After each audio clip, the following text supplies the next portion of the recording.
사회문화체제 두 번째, 우산 전근대와 전근대가 만나다. 아까 이야기한 것처럼 이렇게 근대, 전근대 지나가는 과도기의 우산이 어떻게 쓰였는지 확인해 볼게요. 첫머리, 앞에 국민에게 보내는 연애편지는 논설문이었고요. 이거 글의 종류 뭐였었는지 혹시 기억나요? 그렇죠. 설명문이었었죠. 설명문. 그래서 머릿말 보면 맺은말, 우산, 권력을 상징하다. 그러니까 뭐였을까? 우산 쓸 수 있는 사람이 좀 정해져 있었을 것 같아. 우리나라에선 일반인들이 우산을 쓰기 시작한 역사는 그리 오래되지 않았다. 기록에 의하면 삼국시대 고궁벽화에 최초로 우산과 비슷한 형태의 그림이 있었지만, 햇빛을 가리는 우산이 아니라 일산, 햇빛 가리는 거. 그러니까 파라솔이었어, 파라솔. 당시 일산은 왕의 권위와 위엄의 상징이었고, 상류 사회에서도 계급에 따라 모양이나 색깔을 달리할 정도로 정치 권력과 밀접한 관련이 있었습니다. 그러니까 권력이 있어야 우산, 일산을 쓸 수 있었다. 고려시대에 들어서면서부터 이거 글이 어떻게 진행되고 있어요? 처음에 삼국시대 얘기하다가 그 다음 고려시대 이야기하고 있었죠. 그러니까 얘도 시간의 흐름에 따라서 내용이 전개되고 있구나 라고 확인해 놓으면 되겠지. 고려시대에 들어서면 우산이나 일산에 관한 기록이 보이지 않아 자세한 내용은 알 수 없지만, 역시 왕을 비롯한 소수의 상류층만이 일산을 겸해 의례용으로 제사 지낼 때 썼다라는 점이다. 특히 관리들이 외출할 때 햇빛을 가리거나 비를 피하기 위해 우산과 일산을 겸한 장량항 우산이란 도구를 주로 사용한 것을 보면 알 수가 있다. 삼국시대에는 왕, 상류사회 계급에 따라서, 고려시대에는 관리들, 상류층, 장량항 우산을 썼습니다. 반면 서민들의 경우 조선 후기까지는 비 오는 날에 우산을 쓰지 않았습니다. 민가에서는 오히려 비를 의도적으로 가리는 행동을 금하는 풍습까지 있었습니다. 왜 그랬을까? 하늘에 구름이 있고 비가 내린다. 땅에서 살고 있는 사람들은 어떻게 농사 지으면서 살아야 되는데 하늘이 주는 비를 가린다? 하늘이 삐져서 나중에 비를 안 주면 어떡하지? 이런 생각이 있었던 거지. 이러한 풍습은 기후에 민감했던 농경 문화와 밀접한 관련이 있다. 근대 이전의 농경사회에서의 기후는 농사에 결정적 역할을 미쳤기 때문이다. 과학기술이 발달하지 못한 당시 사회에서의 농민들은 하늘에서에 의존했었다. 하늘의 뜻을 거스르지 않고 순종하기 위해 늘 조심했다. 그런데 하늘이 주는 비를 거부한다? 비가 내릴 때 도구를 써서 의도적으로 가리는 행위는 하늘의 뜻을 거역하는 부도덕적 행위로 반드시 재앙이 따른다라고 믿었기 때문이다. 농경사회 문화에서는 하늘에 의존해서 살았기 때문에 하늘의 뜻을 거스르는 우산을 쓰지 않으려고 했습니다. 우산을 썼다가 몰매를 맞다. 현재 우리가 쓰는 우산은, 현재 우산은 서구에서 비롯된 거다. 서구에서 우산이 일반화된 것은 산업혁명을 통한 근대화와 밀접한 관련이 있다. 공장에서 우산 많이 찍어냈나? 아니에요. 먹고 살만해져 사람들이.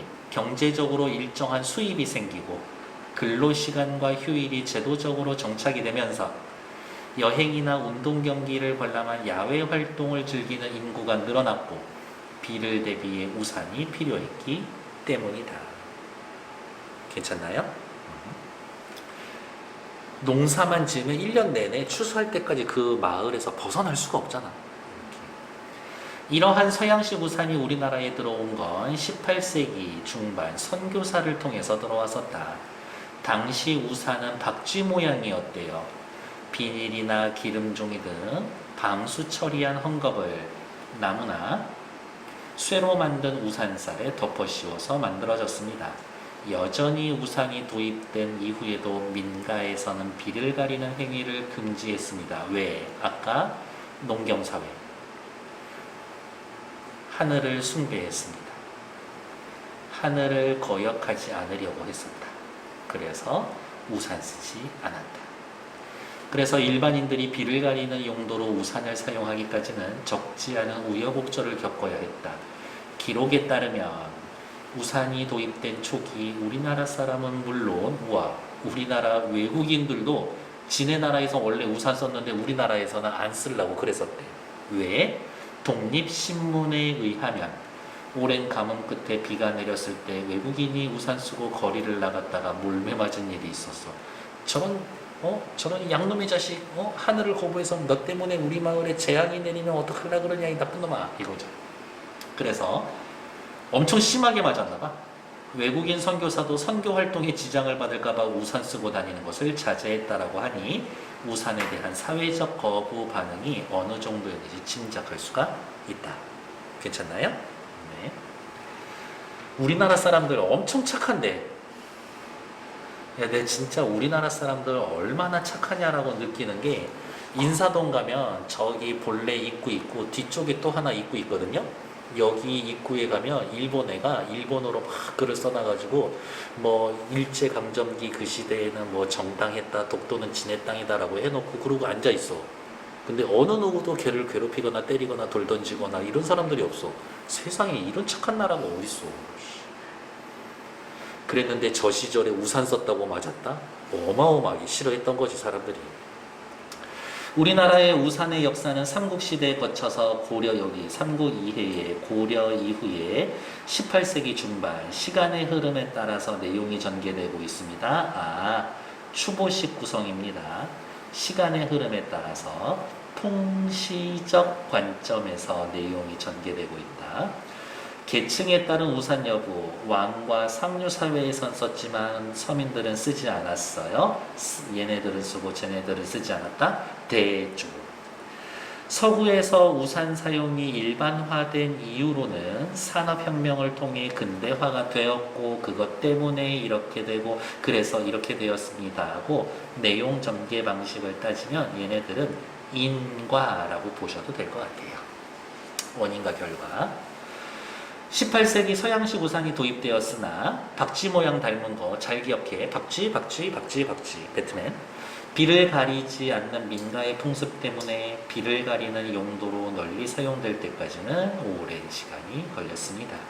204페이지. 그러나 시간이 흐르면서 우산의 사용은 점차 확산이 되었다. 그렇지. 왜? 쓰면 편하거든. 근데 쓰면 편하거든 이라는 말보다 우리 사회의 문화적 배경이 달라지면서 인식도 변했기 때문에 이런 거예요. 먼저 우산은 남녀차별이라는 봉건적 정서와 결합해서 사회활동을 하는 남성들의 상징물이 되기도 했습니다. 어머, 처음에 우산은 남성들만 썼대요. 우산 언제 써요? 집 나갈 때 쓰지. 밖에서 사회활동에. 사회활동 누가 해? 남자들이 해. 그래서 남자들이 더 먼저 썼었대. 서구에서의 우산은 권력이나 부를 소유한 남성들의 상징물이었던 것과 유사합니다. 서구에서는 둥근 모양은 태양을 상징해. 태양은 누구야? 남성. 방사형 우산살, 사방으로 뻗친 우산살은 햇빛. 햇빛, 태양 누구 거? 남자 거. 손잡이는 우주의 축. 우주의 축은 누구? 남자. 하지만 우산의 사용이 확산되던 시기에도 계급과 계층에 따라 우산에 대한 부정적 인식은 여전히 남아있었다. 우산이 사회에 정착되면서 새로운 금기 사항이 등장했다. 그래, 우산 써? 알았어. 쓰는 건 괜찮아. 그런데 첫 번째, 방에서는 우산 펴면은 안 돼. 저도 어릴 때 우리 어머니하고 아버지한테 엄청 혼나고 그랬거든요. 집안에서 막 우산 피면. 그냥 그때는 재수 없다고 그랬었는데 왜 그러냐. 우산을 펴면 죄를 지어 감옥에 간다는 속설 때문에 방 안에서 우산을 편다? 햇빛을 가린다. 햇빛 보기 힘들다? 감옥이다? 감옥 간다 라고 받아들였기 때문이다. 그 다음 우산을 거꾸로 들면 벼락 맞는다라는 속성이 있었다. 왜? 우산은 거꾸로 들었다 하늘에 대한 거역이다. 벼락 맞는다 라고 생각했던 겁니다. 이런 말도 안 되는 그런 미신 중에 우리나라 사람들만 믿는 미신 그거 있죠? 선풍기 켜놓고 자면 죽는다고. 이렇게 왜 그랬을까? 자, 위에 보면 처음에 우산은 남성들만 쓰기 시작했지만 이젠 어떻게 여학생들도 쓰기 시작할 거예요. 네, 이것도 좀 웃겨요. 여학생들이 우산을 쓰게 된 과정도. 개화기에 들어서면서 여성도 신학문을 배울 수 있는 여학교가 설립이 되었어. 아우, 좋아졌는데. 다만 환장하겠네. 얼굴을 드러내놓고 외출하는 걸 꺼리는 사회 분위기 때문에 쓰개 치마를 쓰고 등하교했어요. 쓰개 치마 뭔지 알죠? 볼게요. 쓰개 치마를 써야 돼. 근데 우와, 1911년 대화학당에서 쓰개 치마를 교칙으로 금지했어. 당시로는 획기적이고 지금 보면 우와, 되게 진보적인 교장 선생님이었었던 것 같아. 이렇게. 근데 우와, 학생들과 가족이 나 얼굴 내놓고 못 다녀야 하면서 오히려 학생들이 반발하고 학교 그만뒀어. 아휴, 알았어. 너네 얼굴 가리는 게 목적이지? 오케이. 우산 나눠줄게. 우산은 여학생들은 물론 일반 여인들 사이에서도 널리 유행했어요. 이 당시에 저런 새로운 신식 학교에 다니지 못하는 사람들도 대화학당의 여학생들이 우산이라는 걸 쓰고 다녀. 내가 그 학교를 다니지는 못하지만 우산만큼은 같이 써보고 싶은 거지. 그래서 우산이 유행했고, 처음에는 우산 왜 썼어? 얼굴 가리려고. 그 다음에 겸사겸사 햇빛을 가리는 양산으로도 쓰고, 점차 멋을 내는 도구. 신여성이라는 우산 정도는 써줘야지. 이런 느낌? 이유야 어쨌든 우산은 결국에 외출을 꺼리던 여인들이 집을 나와 자유롭게 활보할 수 있게 도와줬다. 그러니까 이제 결과는 뭐가 되겠어요? 여성들이 자꾸 밖으로 더 나올 수가 있게 되겠죠. 여성의 사회 활동을 늘어나게 했을 것이다. 우산이. 아까 처음에 우산 뭐 모양 닮았었다고? 박쥐. 박쥐 실제로 본 적 있어요? 동물원 같은 데서. 그런가? 만져는 봤을까? 그래요? 또한 우산은 민간 신앙과 접목이 되어서 새로운 풍습을 만들어냈습니다. 우산을 박쥐복자를 써서 편복산이라고 이름을 붙여줬었대요. 박쥐 모양 우산. 박쥐를 한자로 복이라고 한대요. 우리 새해 복 많이 받으세요 할 때 그 복하고 한자는 다르지만 음은 똑같아? 그러니까 중국 애들이 팔자 좋아하는 거랑 똑같은 거지. 걔네 발음에 팔이 걔네 또 복이라고 그렇다고. 그래서 2008년 베이징 올림픽이 2008년 8월 8일 오후 8시 8분에 시작했잖아, 개회식이. 그렇다고 하더라고요. 우리나라에서의 박쥐는 좋았어. 오복의 상징이야. 경사났네. 행운을 부르는 존재였지.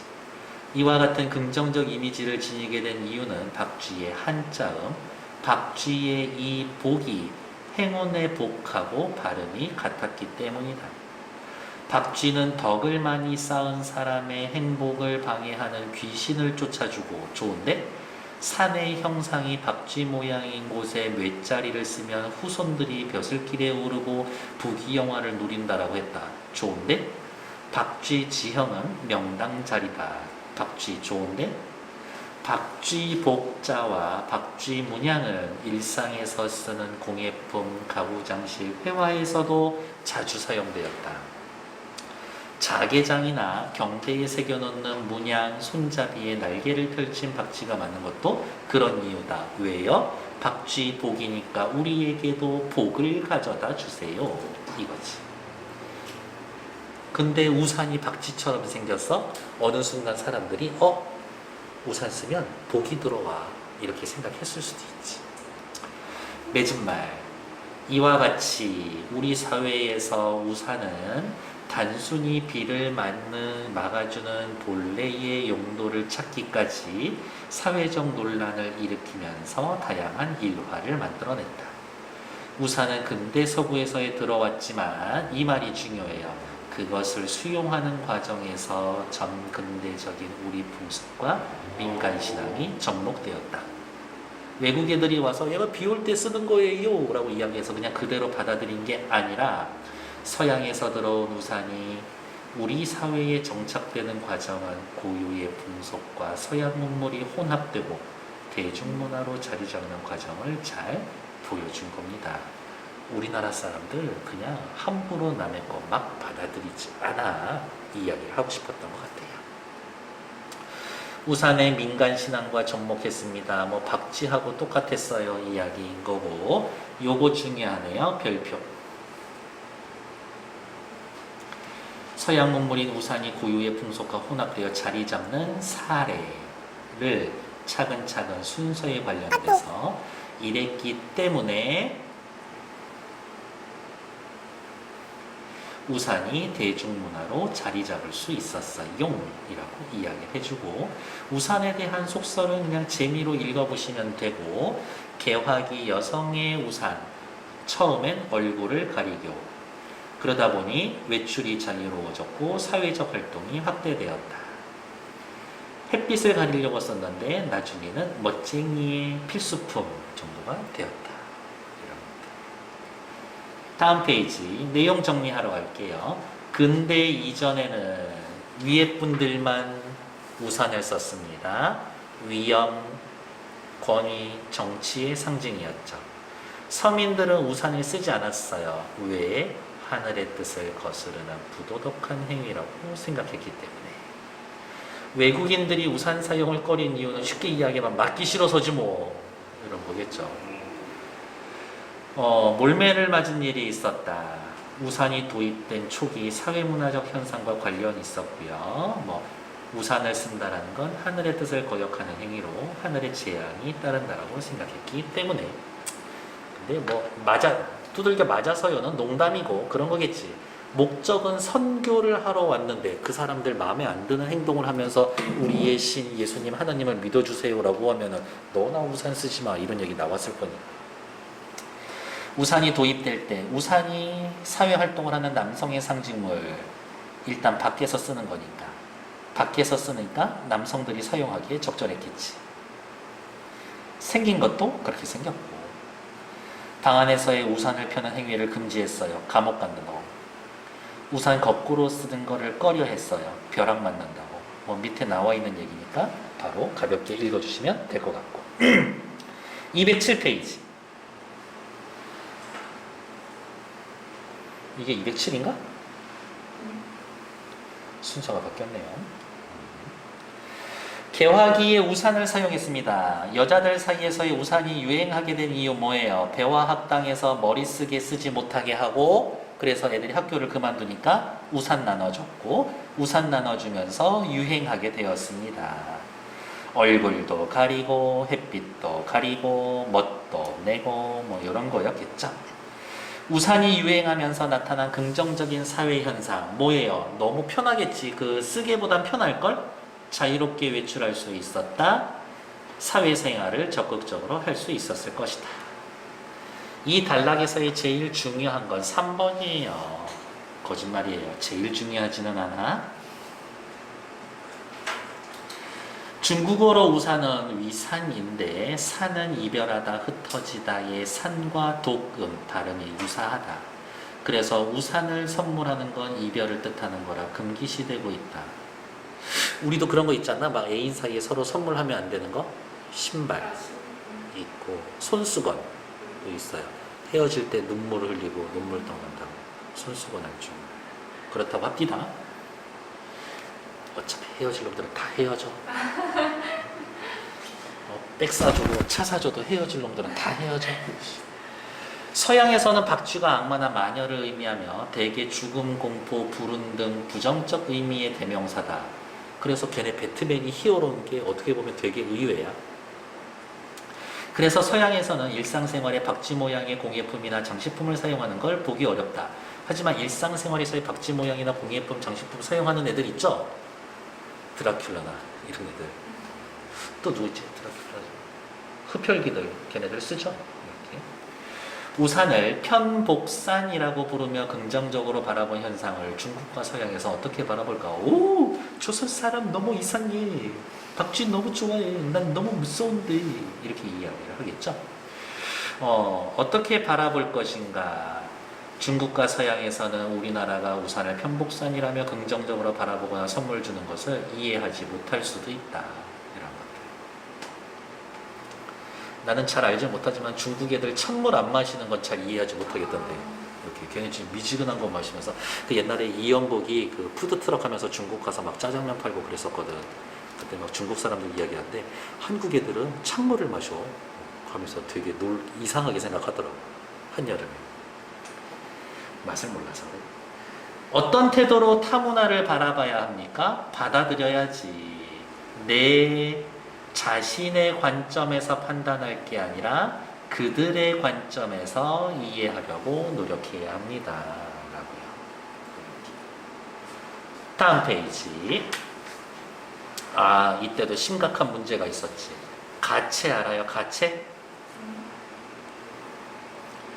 조선 여심 사로잡은 가채 초가집 수십 채 가격에 달해. 기사문이고요. 당연히 사실적이고 가채 머리에 올리는 거와 유행했어요. 셀럽들이 다 합니다가 아니라 사회적으로 문제가 있습니다를 강조해 줄 거래요. 조선시대의 의복은 화려했다. 남성은 수정을 잇댄 갓근과 옥으로 만든 관자, 귀걸이로 꾸몄다. 여성은 풍성한 가채와 현란한 비녀 놀이개로 치장했다. 길고 화려한 갓근, 높고 풍성한 가채는 요새 말로 이템이었다. 하지만 조선은 엄숙했지. 귀걸이는 선조, 가채는 정조 때 금지를 했다. 귀를 뚫는다? 몸을 훼손한다. 불효다. 가채, 너무 사치스럽고 비싸다? 검소한 미풍을 해치는 사치였기 때문이다. 나라님이 금지했는데도 포기하지 않았어. 정조실록에는 가채 단속을 빙자해 돈을 뜯어낸 사기꾼 일당이 나오기도 했습니다. 가채는 최괄전에서 팔거나 중매인, 역회, 미용사, 수모가 방문해서 판매했고, 요게 문제지. 고가야, 비싸.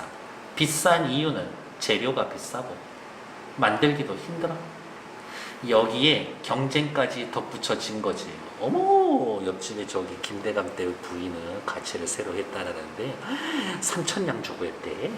그러면 나는 한 5,000냥짜리 해야 되겠는데? 이런 거겠지. 갈수록 높고 풍성한 가채가 유행하자 이거 실제 사건, 어린 신부가 가채의 무게로 목이 부러지는 사건이 발생할 정도. 아까 이야기한 거. 신혼 첫날 시아버지한테 절하다가 목 부러져 죽었어요. 또한 커진 크기만큼 가격이 치솟았다. 실학자 이덕무는 청장관전서에서 장신구를 포함한 가채 가격이 7만에서의 8만 전, 초가집 수십 채와 맞먹는 값이었다라고 이야기를 했습니다.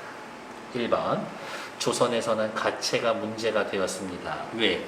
단순한 장식품 따위가 가격이 너무 비싼 게 문제가 되나?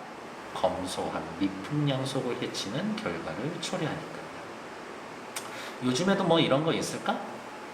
뭐 필요 없는데 뭐 명품백 사고, 남자들은 뭐 외제차 사고 뭐 그런 거겠지. 됐고요. 209페이지도 차분히 읽어봐 주시면 될 것 같고, 그러면 야호! 숙제는 어디까지다? 214까지. 오케이. 또 조금만 쉬었다 갈게요.